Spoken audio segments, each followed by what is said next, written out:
Hello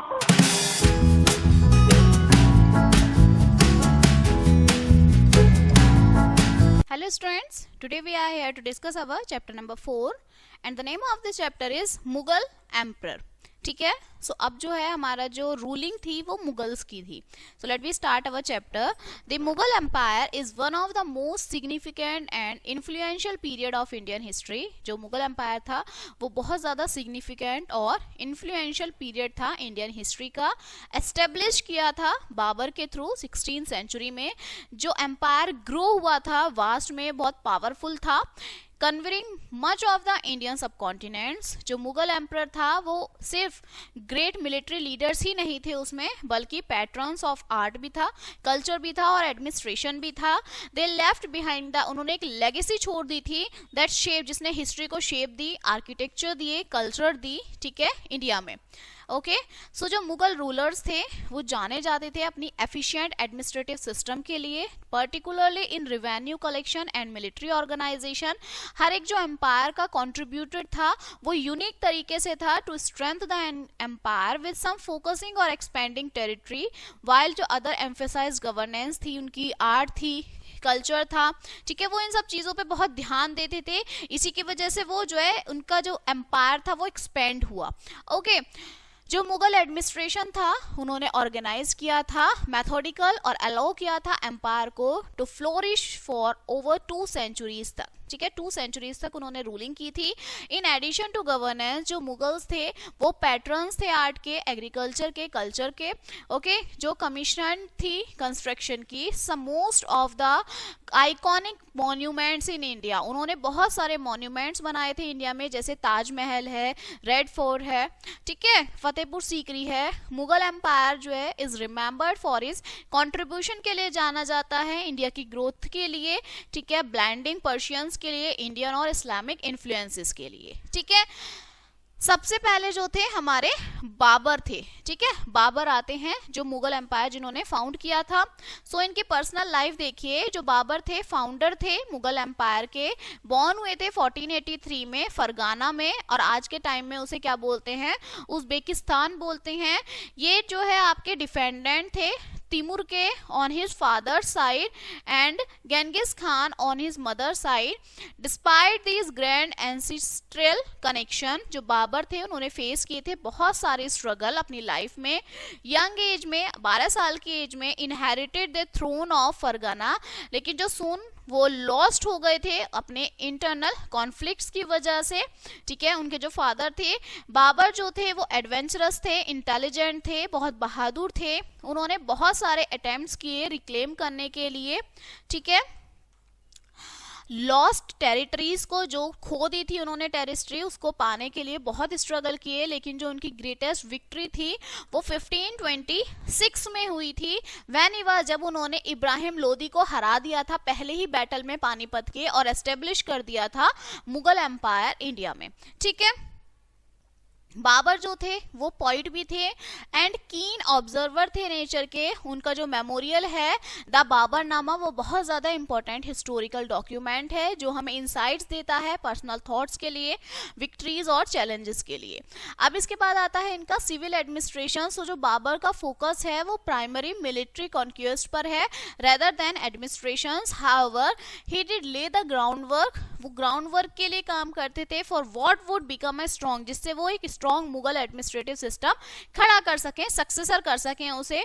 जो बाबर का civil administration था वो बेस्ड था पर्शियन मॉडल पे, जो एम्फेसाइज करता था सेंट्रल अथॉरिटी को और एफिशिएंट गवर्नेंस को. इसके बाद आता है रिवेन्यू एडमिनिस्ट्रेशन. सो जो बाबर्स का रिवेन्यू सिस्टम था वो इन्फ्लुएंस था एक्साइटिंग मेथड्स के थ्रू जो इंडिया में यूज होता था. पर्टिकुलरली उसमें जो है दिल्ली सुल्तानेट था, वो जानते थे जो इंपॉर्टेंस थी स्टेबल इकोनॉमी की, और इंश्योर करते थे कि जो टैक्सेस हैं वो कलेक्टेड किए जाएं एफिशिएंटली फार्मर से और ट्रेडर से. हाउएवर जो डिटेल्स थी रिवेन्यू सिस्टम की were not as develop as they would become under lateral Mughal rulers. Okay, इसके बाद थी आपकी मिलिट्री एडमिनिस्ट्रेशन. सो जो बाबर थे वो इंटेलिजेंट मिलिट्री स्ट्रेटेजिस्ट थी, और वो उन्हें रिमेंबर्ड थे वो कि his use for field artillery in the first battle of Panipat, कि उन्हें किस तरह से यूज करना है फील्ड का वो बहुत अच्छे से जानते थे। उनकी जो आर्मी थी बहुत ट्रेंड थी, डिसिप्लिन थी, और वो ने यूज थी, and he use advance military techniques का यूज करते थे वो उस टाइम पर। He formed alliances with local Indian ruler, और यूटिलाइज करते थे बोथ इन्फेंट्री और cavalry effective in the companion में। ठीक है, जो बाबर थे उनका तो अब टाइम पीरियड खत्म हो गया। बाबर के बाद आपके आए थे हुमायूं। ठीक है, तो हुमायूं जो थे, अब उनकी पर्सनल लाइफ देखिए। हुमायूं जो थे वो बाबर के एल्डेस्ट सन थे, उनके बेटे थे। Succeed him as the second Mughal emperor in 1530। इन्होंने क्या किया था, सक्सीड हासिल की थी 1530 में। ठीक है, Humayun reign was marked by challenges and instability. उन्होंने भी बहुत सारे चैलेंजेस देखे थे, उन्होंने फेस किया था अपोजिशन अपने ही भाई से, ओके, और स्ट्रगल किया था to keep the empire united, अपना एम्पायर बनाए रखने के लिए। ठीक है, हिज ग्रेटेस्ट एडवर्सरी जो थी वो शेर शाह सूरी थे, हु डिफीटेड हिम, जिन्होंने उसे हटाया था और फोर्स्ड किया था एग्जाइल करने के लिए। हुमायूं की जो पर्सनल लाइफ थी वो बहुत यूपीएस अप और डाउन थे उसमें। ठीक है, उतार चढ़ाव बहुत ज्यादा थे। आफ्टर बीइंग एक्सिल उन्होंने स्पेंड किए बहुत साल पर्शिया में बिताए थे। ठीक है, वेयर जहां पे उन्होंने फॉर्म किए अलायंसेस और सॉर्ट सपोर्ट रिक्लेम करने के लिए एम्पायर को। हुमायूं जो है was non for his love of art और कल्चर के लिए जाने जाते थे, और जो उनकी कोर्ट थी इन एक्सेल में बिकम अ सेंटर थी लर्निंग और क्रिएटिविटी के लिए। ही इवेंचुअली रिगेन करते थे वो मुगल थ्रोन को with the help of Persian ruler Shah Tahmasp के थ्रू, बट जो उनका रीजन था वो शॉर्ट लाइफ था। उनकी वो डेड हो गए थे 1556 में आफ्टर फॉलिंग डाउन स्टेयर से गिरकर of his library in Delhi. Delhi में जो उनकी लाइब्रेरी थी उससे वो गिर गए थे और उनकी डेथ हो गई थी। ठीक है, बहुत छोटे टाइम पीरियड के लिए जो है उन्होंने अपना रूलिंग किया था। इसके बाद आता है सिविल एडमिनिस्ट्रेशन। सो जो हुमायूंस का एडमिनिस्ट्रेशन था उन्होंने फेस की थी डिफिकल्टीज इंटरनल कॉन्फ्लिक्ट्स की वजह से और एक्सटर्नल थ्रेट्स की वजह से। ही वाज मोर फोकस करते थे वो रिक्लेम करने के लिए अपनी लॉस्ट टेरिटरीज को जो खो दी थी। Then the strengthening the civil administration, however he did introduce, उन्होंने इंट्रोड्यूस किया पर्शिया कस्टम्स को, एडमिनिस्ट्रेटिव प्रैक्टिसेस को, विच बिकम पार्ट, जो एक मुगल ट्रेडिशन का पार्ट बन गया था। ठीक है, नेक्स्ट है आपका revenue administration. So revenue administration में जो है हुमायूं ने अटेम्प्ट किया था to revive the revenue system को रिवाइव करने के लिए। Okay, put in place of his father, अपने फादर की जगह पर, क्लियर। बट जो उनका रीजन था वॉज टू अनस्टेबल था टू मेक सिग्निफिकेंट इम्प्रूवमेंट। उनका जो फोकस था वो बहुत ज्यादा मिलिट्री कंपेनियन पे था then on creating an efficient revenue system. Then military administration जो था, Humayun military administration was not as strong, उनके फादर के लिए तरह स्ट्रॉन्ग नहीं था। वो डिफीट हो गए थे at the hand of Sher Shah Suri से, डेमोन्स्ट्रेटिंग द वीकनेस, इससे उनकी वीकनेस हो गई थी मिलिट्री स्ट्रेटजीज में। However, after his exile, Humayun reform, उन्होंने अपनी आर्मी को दोबारा रिफॉर्म किया with the help of Persians की मदद से, और सक्सेसफुल हुए थे अपने मुगल एम्पायर को रिगेन करने के लिए। ठीक है, इसके बाद आता है नेक्स्ट जो हमारे रूलर आते हैं शेर शाह सूरी। ठीक है, थर्ड वन है शेर शाह सूरी। सो इनकी पर्सनल लाइफ देखिए। शेर शाह सूरी जो थे वो ओरिजिनली नेम्ड उनका था Farid Khan, was born in noble Afghan family में उनका बॉर्न हुए थे। वो वर्क किया था, उन्होंने wake up the rank throw, बहुत हार्ड वर्क किया था मिलिट्री सक्सेस में। ठीक है, इवेंचुअली बिकम, वो रूलर बन गए थे सूरी एम्पायर के नॉर्थन इंडिया में। शेर शाह को जाना जाता था कि उन्होंने हरा दिया था हुमायूं को, और सारी जो दिल्ली थी वो अपने कंट्रोल में कर ली थी। ठीक है, वेयर उन्होंने रूल किया था 1530 से 1545 तक दिल्ली में। Sher Shah was non for his wife and just rule, जो शेर शाह थे वो अपनी वाइफ के लिए, रूल्स के लिए जाने जाते थे। ही वाज, वो डिसिप्लिन थे, हार्ड वर्किंग राजा थे, फोकस करते थे एडमिनिस्ट्रेशन पर और वेलफेयर पर लोगों के लिए। डिस्पाइट उनके शॉर्ट रीजन में उन्होंने इंट्रोड्यूस कराया था बहुत सारे रिफॉर्म्स को, and that had a lasting impact था इंडियन गवर्नेंस का। ठीक है, इसके बाद आता है आपका सिविल एडमिनिस्ट्रेशन। जो शेर शाह सूरी थे, सिविल एडमिनिस्ट्रेशन उनका बहुत हाईली एफिशिएंट था, ठीक है, एंड वेल ऑर्गेनाइज था। उन्होंने डिवाइड किए थे एम्पायर को एडमिनिस्ट्रेटिव यूनिट्स में, जिसे सरकार बोलते हैं। Each govern by the Sikandar के थ्रू उन्हें गवर्न किया गया था। मिलिट्री ऑफिसर्स थे and Amin tax collector. Sher Shah जो थे इंश्योर करते थे दैट जो उनकी ऑफिशियल्स हैं बहुत ईमानदार हों और अपनी ड्यूटी पूरी करें। He also build an efficient portal उन्होंने बनाया था सिस्टम इंप्रूव करने के लिए, कम्युनिकेशन अपने एम्पायर में बातचीत करने के लिए, ठीक है। इसके बाद इनका revenue administration. So one of Sher Shah most important जो कंट्रीब्यूशन था वो उनका रिवेन्यू सिस्टम का, जो सर्व करता था as the foundation for the lateral Mughal revenue administration. उन्होंने इंट्रोड्यूस किया राय सिस्टम को, जो असिस्ट होता था the value of land based on its productivity के लिए। टैक्सेस जो हैं वो कलेक्टेड किए जाते थे कैश में, और जो फार्मर्स हैं वर गिवन रिटन रिसिप्ट वो देते थे इंश्योर करने के लिए ट्रांसपेरेंसी को। शेर शाह का जो रिवेन्यू सिस्टम था वो फेयर था, ठीक है, और वो अलाउ करता था एम्पायर को टू प्रॉस्पर इकोनॉमिकली के लिए, ठीक है। इसके बाद आपका देखिए ये टेबल दे दी कि इसमें क्या क्या फीचर्स थे शेर शाह सूरी के एडमिनिस्ट्रेशन में। राय सिस्टम था, टैक्स कलेक्शन था, ट्रांसपेरेंसी थी, ठीक है। इसके बाद आते हैं मिलिट्री एडमिनिस्ट्रेशन। जो आपके शेर शाह सूरी थे वो ब्रिलियंट मिलिट्री कमांडर थे, जो आपके मॉडर्नाइज्ड करते थे अपनी आर्मी को।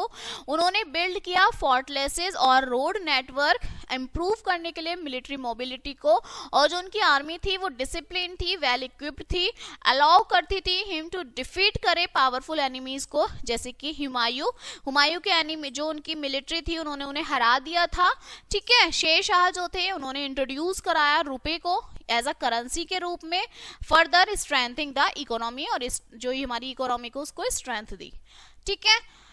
अब इसके बाद नेक्स्ट आता है अकबर, ठीक है। सो अकबर तो आप बहुत अच्छे से जानते हैं अकबर को तो, ठीक है। सो अकबर जो थे, अकबर द ग्रेट सन थे, बेटे थे हुमायूं के, is considered one of the greatest Mughal emperor थे, जो बॉर्न हुए थे 1542 में।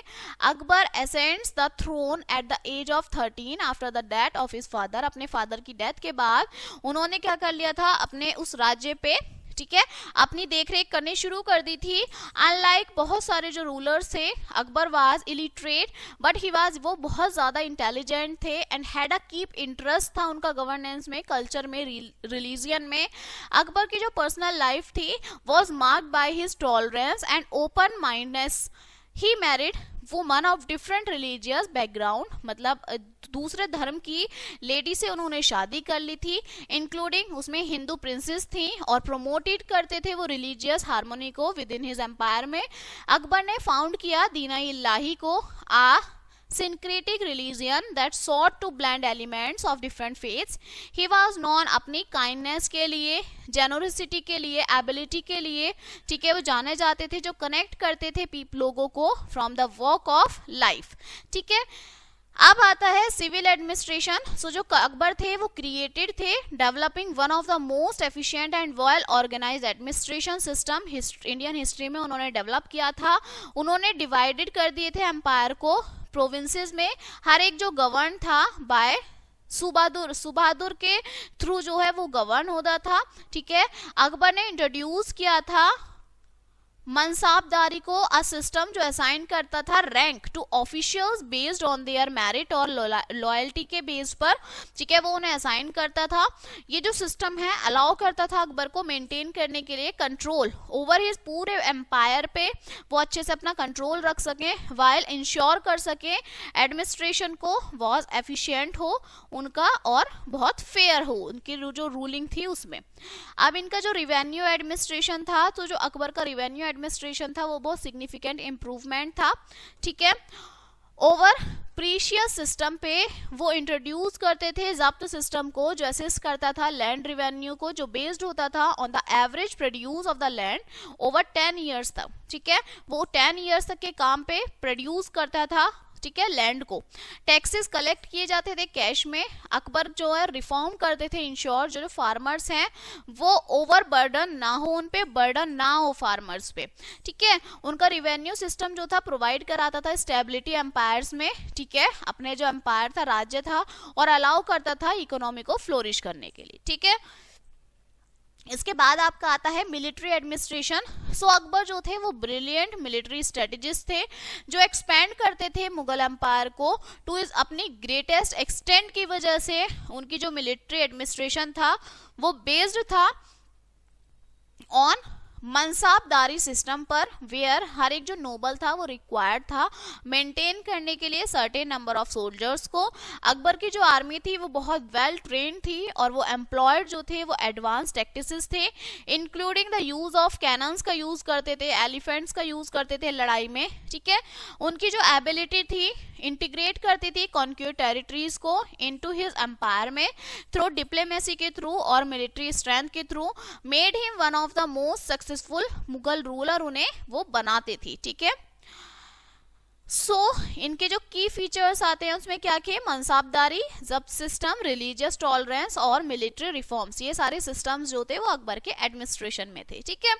अब इसके बाद जो आते हैं जहांगीर आते हैं, ठीक है।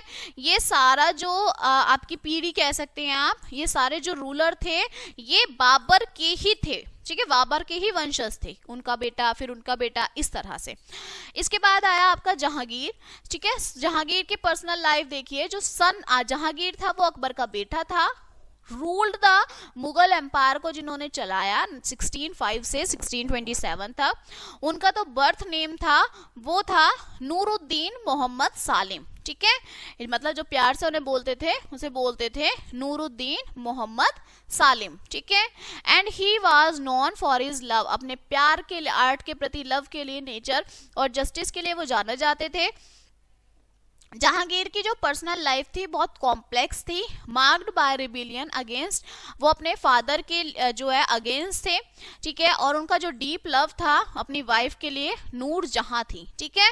जहांगीर जो थे वो पैट्रन्स थे अपनी आर्ट के लिए, एनकरेज करते थे क्रिएशन और ब्यूटीफुल मिनिएचर पेंटिंग्स का और गार्डन्स का।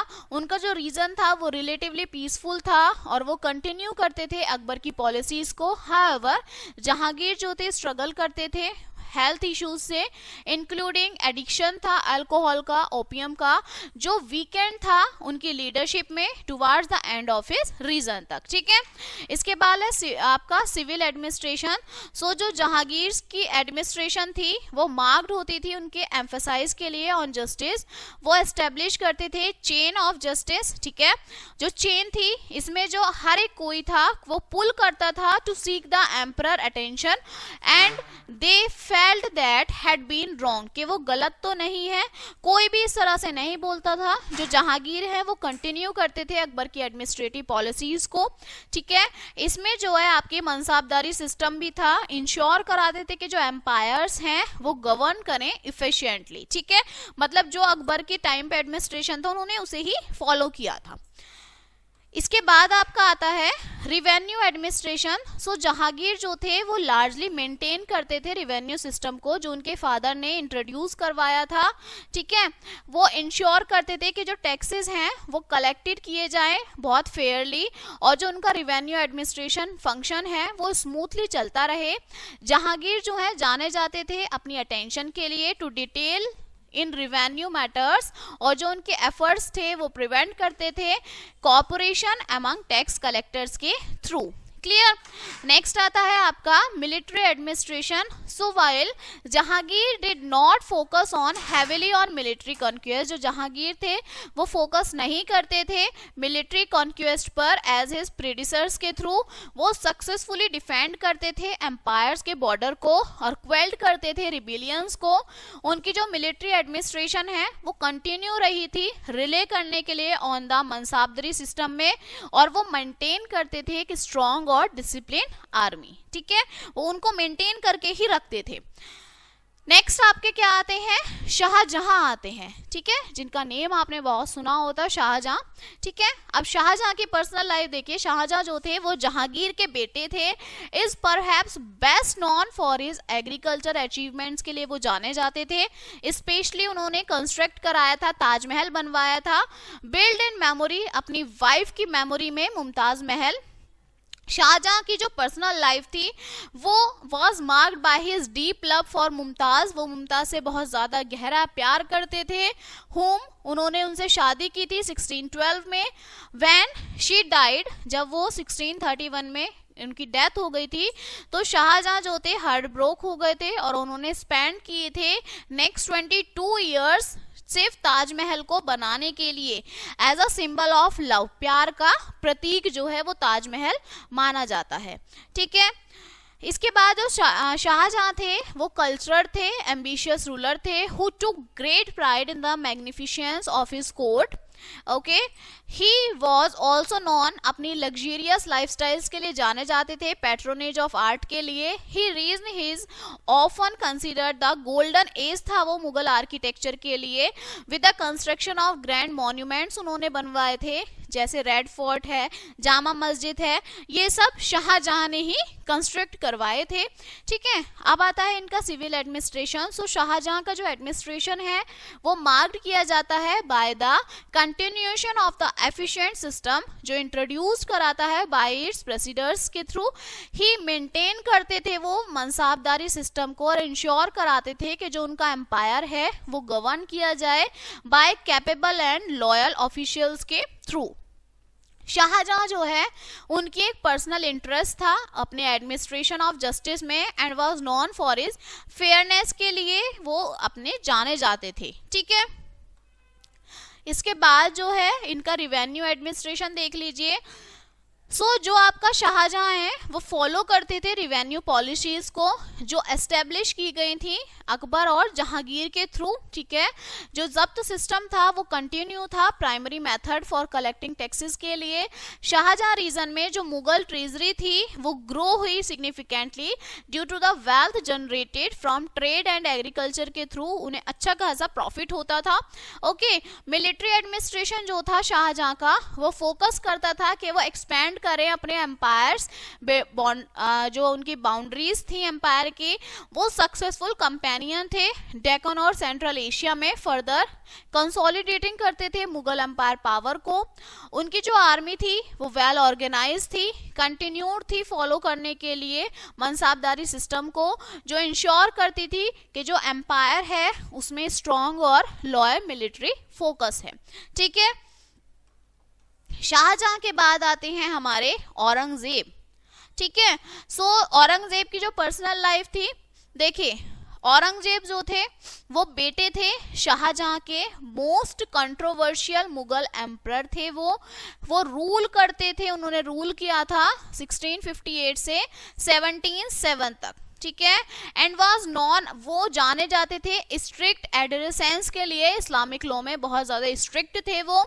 औरंगजेब की जो पर्सनल लाइफ थी वो मार्क्ड की जाती है बाय रिलीजियस कंजर्वेटिव्स के लिए एंड डिजायर टू एक्सपेंड करते थे वो मुगल एम्पायर को। उनका जो इंप्रेशन था अपने फादर के थ्रू शाहजहां, और उन्होंने डिक्लेयर कर दिया था हिमसेल्फ, अपने आप को ही emperor, after defeating his brothers in the war of succession, जब वो अपने भाइयों से जो बैटल हुई थी, उनसे जीत गए थे, तो उन्होंने अपने आप को ही कह दिया कि मैं हूं अब यहाँ का राजा।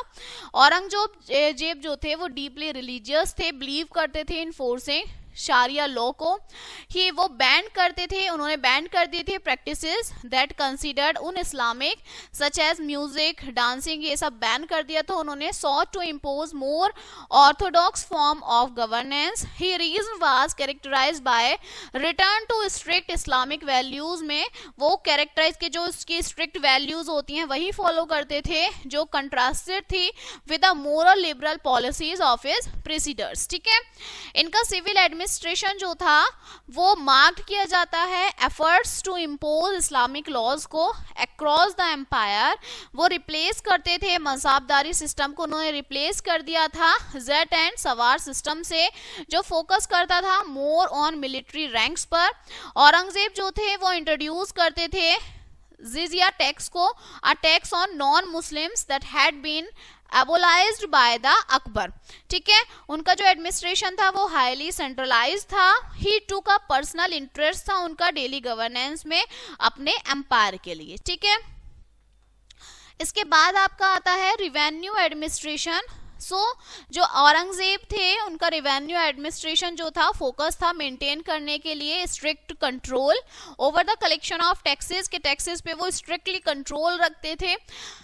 वो इम्पोज करते थे हैवी टैक्सेस एग्रीकल्चर लैंड्स पर। ठीक है, रीइंस्टेटेड करते थे जिजिया टैक्स ऑन नॉन मुस्लिम्स पर। ऑल्दो उनका जो रिवेन्यू सिस्टम था वो एफिशिएंट था, हैवी टैक्सेशन था, क्रिएट करता था डिस्कॉन्टेंट लोगों के प्रति, particularly in the Deccan region में। ठीक है, औरंगजेब में जो अपने एडमिनिस्ट्रेशन उसमें जट सवार था, जिजिया टैक्स था, सेंट्रलाइज रूल था। ठीक है, अब जो इनका मिलिट्री एडमिनिस्ट्रेशन था, सो औरंगजेब जो थे वो एम्बिशियस मिलिट्री लीडर थे जो सॉर्ट करते थे कि वो एक्सपेंड करें अपने मुगल एम्पायर को to his greatest territorial extent में। वो स्पेंड करते थे much of his reign engaged in military companions particularly in southern India में। हाउएवर जो उनका मिलिट्री एडमिनिस्ट्रेशन था वो स्ट्रेस्ड फैला हुआ था, बहुत thin due to continuous warfare के थ्रू जो ड्रेन होता था एम्पायर रिसोर्सेज में, और वीकेंड था उनकी स्टेबिलिटी में। ठीक है, अब इसके बाद जो है नेक्स्ट आपका आता है लेटर मुगल्स।